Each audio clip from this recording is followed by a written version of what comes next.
క్రైస్తవ సంఘాలు కావచ్చు, ఏదైతే ఈ పాస్టర్స్ కావచ్చు, వీళ్ళందరూ కూడా ఎందుకు ఇది పదే పదే హత్య హత్య హత్య అని కొంతమంది ఒక సెక్టర్ దాన్ని అంత పట్టుబట్టి చెప్తున్నారు. పోలీసులు కూడా ఎందుకు దీన్ని వెంటనే రివీల్ చేయట్లేదు? ఇందులో ముందు మనం ఆలోచించాల్సింది ఏంటంటే, అంటే నేను పోలీస్ డిపార్ట్మెంట్లో ఉండి రిటైర్ అయ్యి పోలీస్ డిపార్ట్మెంట్ మీద నేను చెప్పడం అంత సరి కాదు. అయినా కానీ చెప్పడం తప్పదు. ఎందుకంటే క్రిస్టియన్స్ ఎంత రివోల్ట్ అవ్వడానికి గల కారణం ఏంటంటే, ఇన్సిడెంట్ జరిగి 9 గంటలు 9:15కో 9:30కో డెడ్ బాడీ అక్కడికి వచ్చింది. ఎక్కడికి? Government hospital post mortem shed దగ్గరకు వచ్చింది. అందరూ అక్కడ పోస్ట్ మార్టం షెడ్ దగ్గర అంబులెన్స్లో ఓపెన్గా పెట్టేస్తున్నారు. కనీసం ఆ డెడ్ బాడీకి మాస్క్ ఏదైనా ముసుగు, జనరల్గా మనం చచ్చిపోయిన వాళ్ళకి ఏదైనా తెల్లగుడ్డో లేకపోతే ఏదో గుడ్డ వేసి కప్పుతాం మనం, కానీ అది కూడా జరగలేదు అక్కడ. మరి జనరల్గా అయితే నేనైతే ఇన్వెస్టిగేటింగ్ ఆఫీసర్ నేనైతే ముందు ఇమ్మీడియట్లీ డెడ్ బాడీకి గార్డు పంపిస్తాను, ఒక కానిస్టేబుల్ గార్డు పంపిస్తాను. ఆ కానిస్టేబుల్ అవన్నీ టేకప్ అవన్నీ జరగకుండా చూడాలి.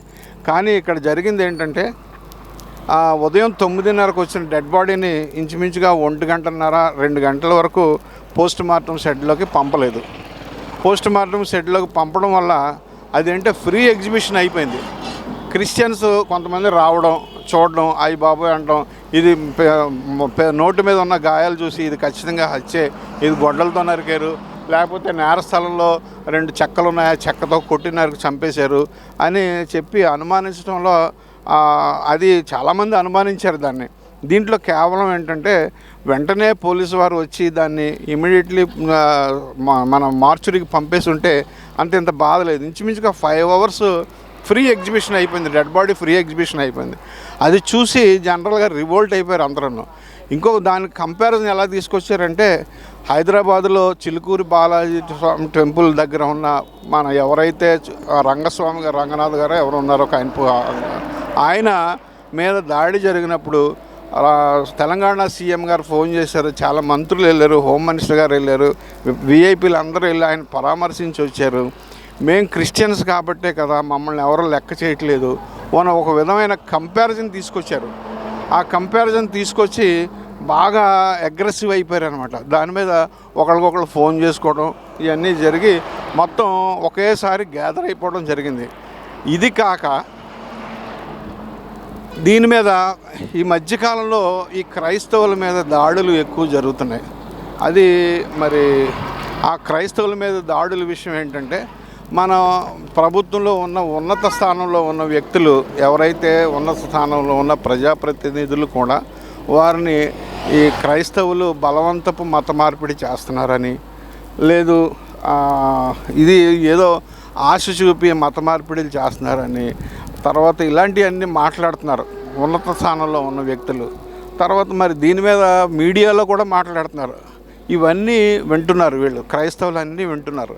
తర్వాత రెండో విషయం ఏంటంటే, మొన్న ధవళేశ్వరంలో ఒక క్రాసు రోడ్డు పక్కన ఉంటే దాని మీద ఒక ఎవరో ఇస్కాన్కి సంబంధించిన ఒక పండితుడు ఒక ఆయన వచ్చి, ఈ క్రాస్ ఇక్కడే ఉంది, ఈ క్రాస్ని పగలగొట్టేయండి, ఇక్కడ తీసేయండి అని కొంచెం కించపరిచినట్లుగా మాట్లాడడం జరిగింది.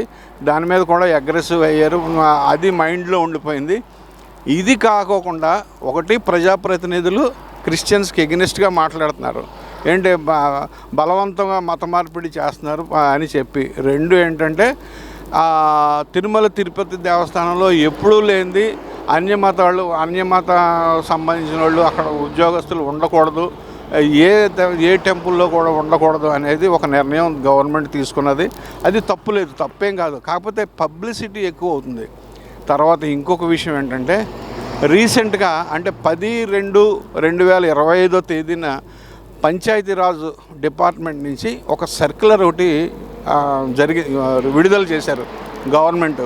అంటే Panchayati Raj department head of the department Amaravati నుంచి అది రిలీజ్ అయింది. అదేంటంటే, ఎవరో పాలకొల్లో ఒక వ్యక్తి ఈ చర్చెస్లో మొత్తం 26 జిల్లాల్లో చర్చెస్లు ఎన్ని ఉన్నాయి, ఆ ఎన్ని చర్చెస్లకి కలెక్టర్ పర్మిషన్ ఉంది, ఎన్ని చర్చలు కన్స్ట్రక్షన్ ఉంది, ఇవన్నీ ఆయన క్వశ్చన్ అడిగితే మరి ఆ ఉన్నతాధికారి మరి ఏ ఉద్దేశంతో పంపారో తెలియదు, కానీ మొత్తం అన్ని జిల్లా పంచాయతీరాజ్ అధికారులకి పంపించి సర్వే చేయమన్నారు. ఈ సర్వే స్టార్ట్ అయింది. సర్వే స్టార్ట్ అయితే, ఎందుకంటే ఇప్పుడంటే ఈ లైసెన్సులు పర్మిషన్లు అడుగుతున్నారు. మరి పల్లెటూరులో చిన్న చిన్న పాస్టర్లు ఉన్నారంటే చిన్న చిన్న వాళ్ళ చర్చిలు కట్టుకుని వాళ్ళు ఏదో వాళ్ళ జీవనోపాధి నడుపుకుంటున్నారు చాలామంది. మరి అలాంటిది ఒకేసారి వీళ్ళు వచ్చి ఈ సర్వే చేయడం అది ఒక మైనస్ అయింది. తర్వాత ఇంకొక విషయం ఏంటంటే, ఉత్తరాంధ్రలో ఎవరైతే హిందూ ధర్మ పరిరక్షణ సమితి అని వాళ్ళు గ్రామాల్లో హరిజనవాడ, గిరిజనవాడ, అది కాకుండా మిగిలిన వాడల్లో ఏదైతే గ్రామాల్లో ఒక సర్వే, ఒక ప్రొఫార్మా ఇచ్చి దాన్ని సర్వే చేయమని పంపించారు. ఇవన్నీ మైండ్స్లో, ఏదైతే క్రిస్టియన్స్ మైండ్స్లో మేము ఆంధ్రప్రదేశ్ పౌరులు అవునా కాదా అని ఒక విధమైన నిరసన వాళ్ళకి వచ్చేసి, ఒక విధమైన ఇది వచ్చి ఎక్కువ చూడండి ఆ రోజు వచ్చిన వాళ్ళు ఇండిపెండెంట్ చర్చెస్కి సంబంధించిన వాళ్ళే వచ్చారు ఎక్కువ. మెయిన్ చెప్పాల్సి వస్తే అక్కడ ఉన్న నాయకుల్లో రాజమండ్రికి సంబంధించిన నాయకులు చాలామంది తక్కువ ఉన్నారు అక్కడ. ఇంకొక విషయం, పోలీసు శవ పంచాయతీ చేసేటప్పుడు మరి తీసుకోవాల్సిన పంచాయతీదారులుగా సెలెక్ట్ చేసుకోవాల్సిన వాళ్ళు ఏం చేయాలి, లోకల్ ఇన్హాబిటెంట్స్, అంటే అక్కడ రూల్ ప్రకారం లోకల్ ఇన్హాబిటెంట్స్ తీసుకోవాలి. కానీ ఇక్కడ పోలీసు ఏం చేశారు, వైఎస్ఆర్సీపీ టైంలో సెలెక్ట్ అయిన మైనారిటీ కమిషన్ చైర్మన్ ఒక ఆయన, కొంతమంది విజయవాడ నుంచి వచ్చిన వాళ్ళు, వైజాగ్ వచ్చిన వాళ్ళు, ఇలాంటి వాళ్ళని శవ పంచాయతీదారులుగా పెట్టారు. ఇవన్నీ కూడా మరి ఒక అంటే నిర్లక్ష్యం అని చెప్పను, కానీ దీన్ని మరి ఈ జనాన్ని చూసి, ఈ జనాల యొక్క అగ్రెసివ్ని చూసి ఏం చేయాలో అర్థం కాక కంగారు పడి ఈ కొన్ని ఇలాంటివి వదిలేశారు దీంట్లో. కాబట్టి ఒకేసారి నిజంగా ప్రవీణ్ పగడాల మీద ఆయనకు అందరికీ ఉన్న ప్రేమ కొలిది వచ్చిన వాళ్ళు 50% ఉన్నారు. కానీ మేము ఆంధ్రప్రదేశ్లో క్రైస్తవుల్ని మమ్మల్ని చిన్నచూపు చూస్తున్నారు, మాకు ఏ విధమైన చేయట్లేదు.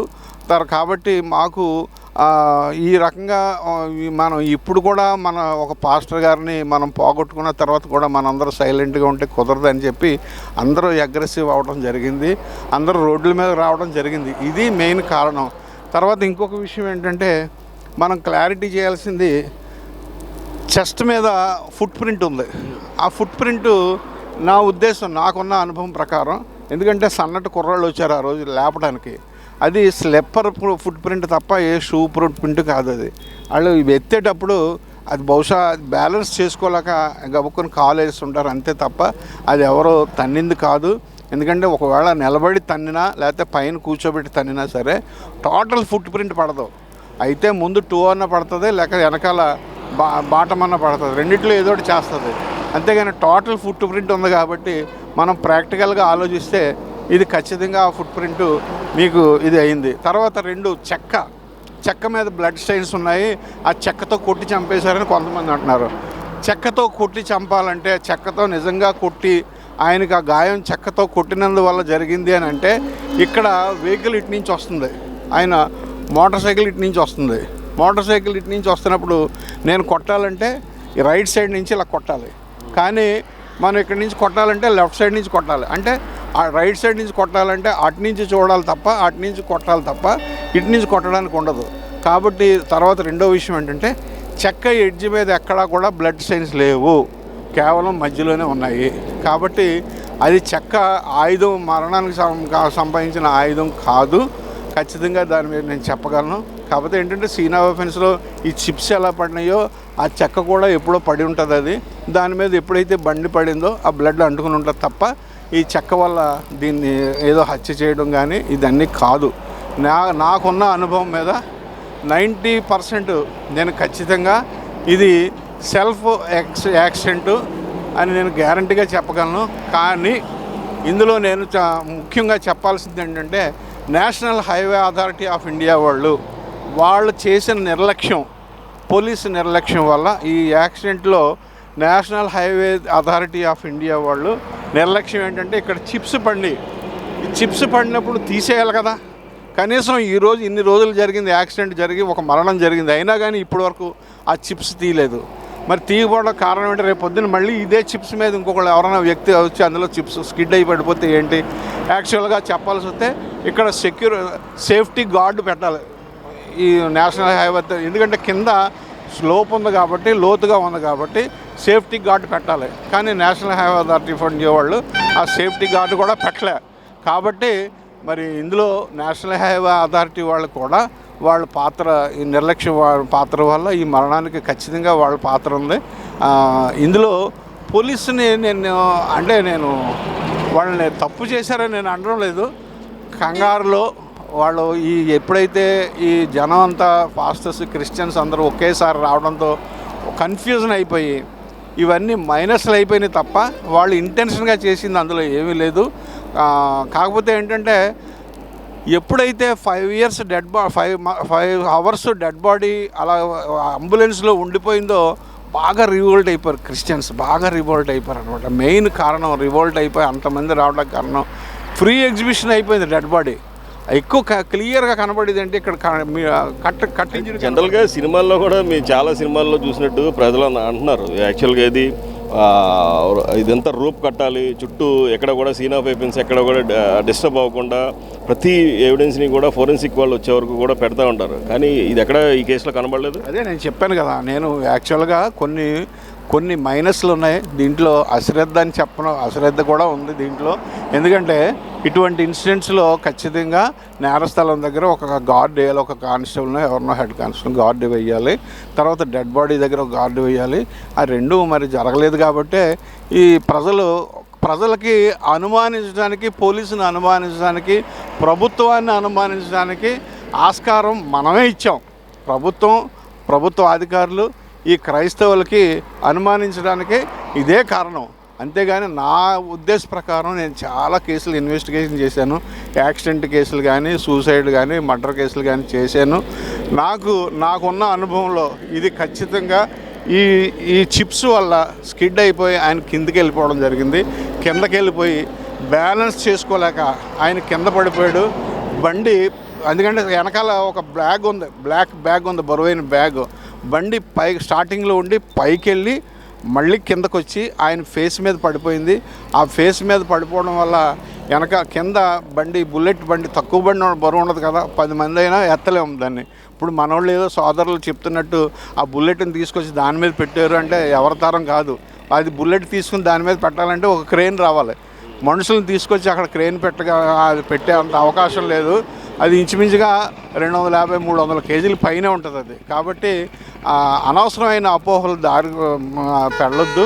మొన్న వచ్చి రెచ్చగొట్టిన వాళ్ళందరూ కూడా అదర్ దాన్ లోకల్స్, రాజమండ్రి క్రైస్తవులు ఎవరు దాంట్లో అందరూ ప్రశాంతంగా వాళ్ళ పనులు వాళ్ళు రావడం, వాళ్ళ కండోలెన్స్ చెప్పడం జరిగింది తప్ప అగ్రెసివ్గా మాట్లాడింది ఎక్కువ other than Christians, other than Rajahmundry pastors, ఎక్కువ ఇండిపెండెంట్ చర్చెస్.